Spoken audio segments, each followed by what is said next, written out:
That's John Jacob Astor, the richest man on the ship. His little wifey there, Madeleine, is my age and in a delicate condition. See how she's trying to hide it? Quite the scandal. You've probably never heard of Madeleine Force Astor Dick, but if you have, it's probably as Madeleine Astor, the American socialite who survived the infamous Titanic disaster. However, that part of her life is just the tip of the iceberg. It's her multiple marriages and divorces, and her fighting back against her last husband's abuse, which earns her a song in my new musical, House of Fallen Women. I have to be calm and regal when they all start to gossip.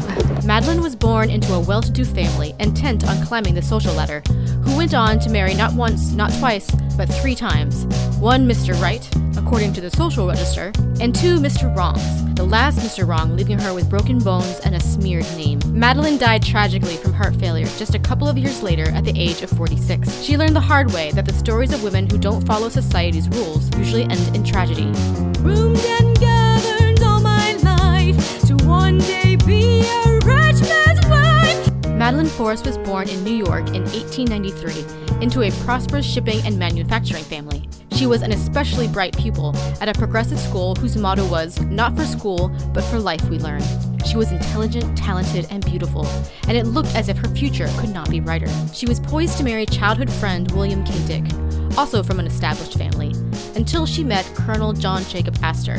The good part was that he was one of the richest men in the country. The bad part was that he had just gone through a scandalous divorce and was almost 30 years her senior. Was old enough to be my dad, but the papers made it sound so bad. Because of these circumstances, instead of being celebrated as the new Madeleine Astor, Queen of New York society, she was shunned, and her name was dropped from the social register. It's this little semi-annual publication where they put your name if you're somebody. If you're not in there, you might as well be dead. Astor and Madeleine finally found a minister to marry them, after many turned them away, and they set off for a long honeymoon overseas to escape the press. Madeleine became pregnant, and on their way back to New York, they grabbed a passage on a new unsinkable ocean liner, the Titanic. Maybe you've heard of it? Of course, sink it did. My wife is in a delicate condition. May I accompany her, please? No, sir, Mr. Astor. No man is allowed on this boat or any of the boats until the ladies are off. Madeleine found herself an 18-year-old mother and widow, and though she received a $5 million trust in his will, it was stipulated that she would lose it all should she ever remarry.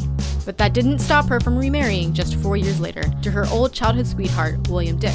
Dick was in good social standing, and her name, as Madeleine Dick, was reinstated in the social register. Now, Madeleine's story might have ended there, and her earlier scandal written off as a youthful folly, if she hadn't fallen for another man 15 years later. But the girl who had broken the rules at 18 hadn't gone down with the ship. His name was Enzo Fiermonte.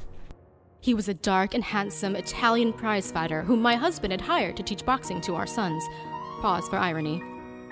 The divorce shook New York high society, especially since it wasn't yet legal for women to divorce their husbands, except in Reno, Nevada, where anyone could get a divorce no matter the circumstances, as long as they established residency for at least 6 weeks. So off Madeleine went to Reno. This time, the age difference was in reverse. Madeleine was 40 to Enzo's 26. The gossip that generated, plus the Reno divorce, got her name, now Madeleine Force Astor Dick Fiermonte, crossed off the social register once again, with newspapers stating that she had sacrificed her social position for the love of Fiermonte. But the love soon turned to something else. News of their fights and subsequent reconciliations made headlines often. Enzo seemed to enjoy torturing Madeleine by regularly jetting off to Italy to visit his young and beautiful Italian ex-wife. Then allegations of physical abuse came, with Madeleine claiming that Enzo beat her plenty and broke her bones.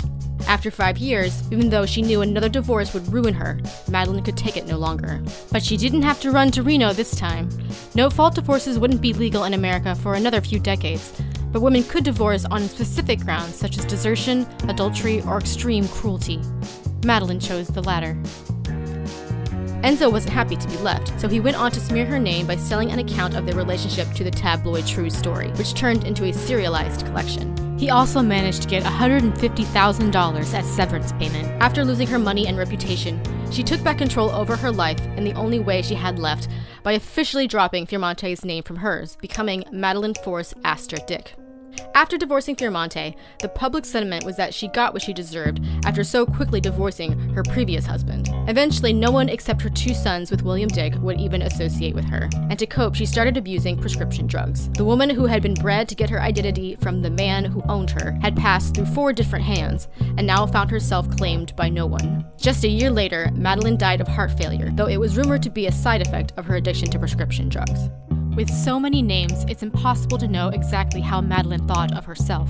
For the first 18 years of her life, she was Madeleine Force, but she was Madeleine Dick for nearly as long as an adult. At the same time, she was and still is most often referred to as Madeleine Astor due to her most famous husband. Yet, she was also Madeleine Fiermonte for a time, and near the end of her life, she preferred just Madeleine Force Dick. From a patriarchal perspective, Madeleine's story is a tragedy because she ended up unmarried and without social standing. But the tragedy of Madeleine is that, because of her multiple name changes that she had no say in due to societal expectations, she quite literally never knew who she was, and her life was cut short just as she started to move in that direction with her decision to drop Fiermonte's name. We know all about Madeleine Astor, but we'll never know Madeleine Force Astor Dick, and neither will Madeleine.